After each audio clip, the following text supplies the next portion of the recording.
Tenemos también con nosotros a Sebastián Senegas, el responsable de Edmond de Rothschild Asset Management para España e Italia. Sebastián, buenos días. Buenos días. Bueno, ¿cuál es la situación actual en los mercados que veis desde vuestra gestora?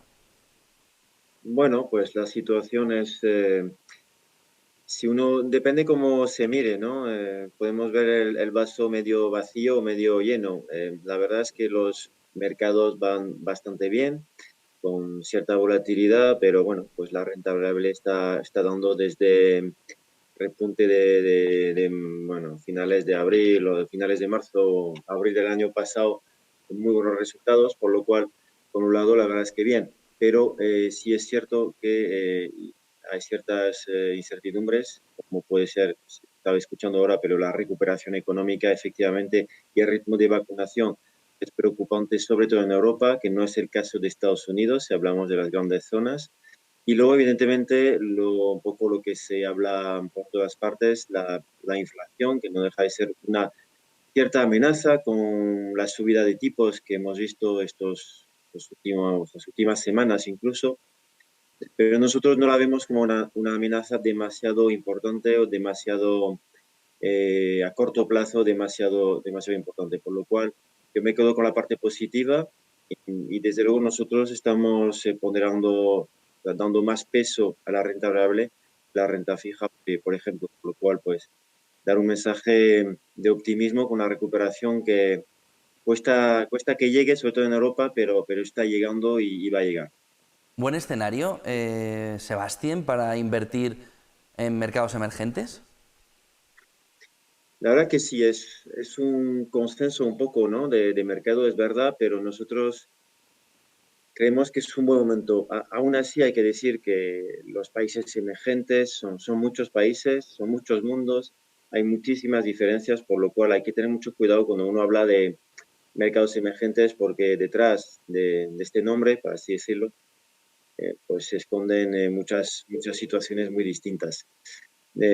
Pero aún así es un buen momento. ¿Por qué? Porque, bueno, pues tenemos crecimiento económico en bastantes zonas, que no en todas, pero en bastantes zonas de emergentes, como puede ser Asia, por ejemplo, desde luego, pero no solo Asia, pero Asia es la que más destaca tal vez en cuanto a crecimiento. Tenemos una búsqueda de yield que, si bien es verdad que con la subida de tipos reciente es menos, menos importante, pero sigue ahí y es verdad que los países emergentes en general, que sea la deuda soberana o la deuda corporativa, dan rendimientos, yields muy interesantes si comparamos con nuestros países desarrollados, Estados Unidos, Europa, etc. etc. Tenemos un precio, tercer punto, un precio de materias primas en general bastante alto.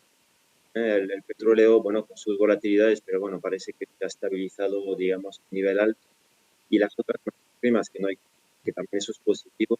Tenemos un dólar débil, que también eso, un cuarto punto, eso es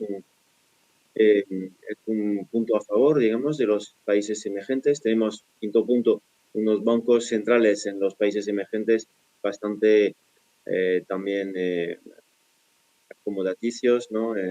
Con una estrategia de tipos pues, como la que conocemos en nuestros países desarrollados, por lo cual, en general, es un buen entorno para invertir en mercados emergentes, pero es verdad que hay que vigilar un poco la subida de tipos que hemos tenido últimamente, sobre todo en Estados Unidos, que, bueno, pues sufrirse algunos activos de los países emergentes, sobre todo la deuda soberana, porque tiene una duración más larga y cuando suben los tipos, como es en dólar, es un problema. Emergentes es muy amplio. ¿Qué países veis en concreto para poder ver esas oportunidades dentro del grupo de emergentes? ¿Dónde se puede centrar un poco más el tiro?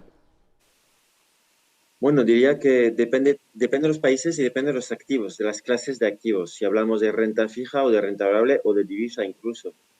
Nosotros en renta variable, desde luego, estamos más positivos en Asia que en otras zonas geográficas, por lo que he comentado, de crecimiento económico, de una visibilidad mejor y además es verdad que son economías, las asiáticas, bastante bien adaptadas, digamos, a la economía de, bueno, ya no sé si llamarlo el mundo de después, porque estamos todavía en este mundo y no sé si un día vamos a salir completamente, pero para el mundo post-COVID, digamos, las tendencias que ha acelerado la COVID, que es la digitalización de la economía, el auge del e-commerce, de la banca online, etc.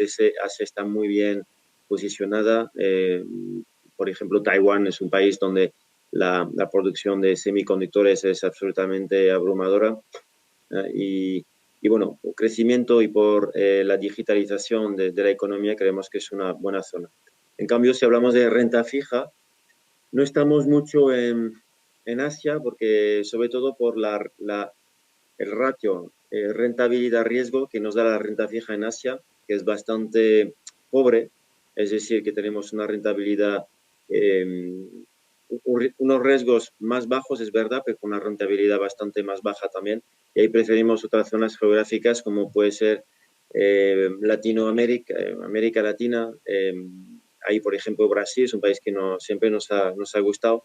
Brasil tiene, por ejemplo, bueno, empresas en la agricultura, proteínas, etc., que son muy buenas y estratégicas. Y además, por ejemplo, algo que no se sabe mucho, pero eh, el transporte por avión ha vuelto a sus niveles pre-pandemia en los vuelos domésticos en Brasil. Entonces, hay empresas en transporte, por ejemplo, aerolíneas, que pueden ser interesantes. Entonces, depende de las clases de activos. Renta variable más en Asia, renta fija más en América Latina, África, Europa, porque también nos gusta Angola, Ucrania, depende un poco de si hablamos de deuda soberana o deuda corporativa. Muchísimas gracias, Sebastián Senegas, responsable de Edmond de Rothschild Asset Management para España e Italia. Buen día, buen negocio, Edmond. Sebastián. Muchísimas gracias. A vosotros también.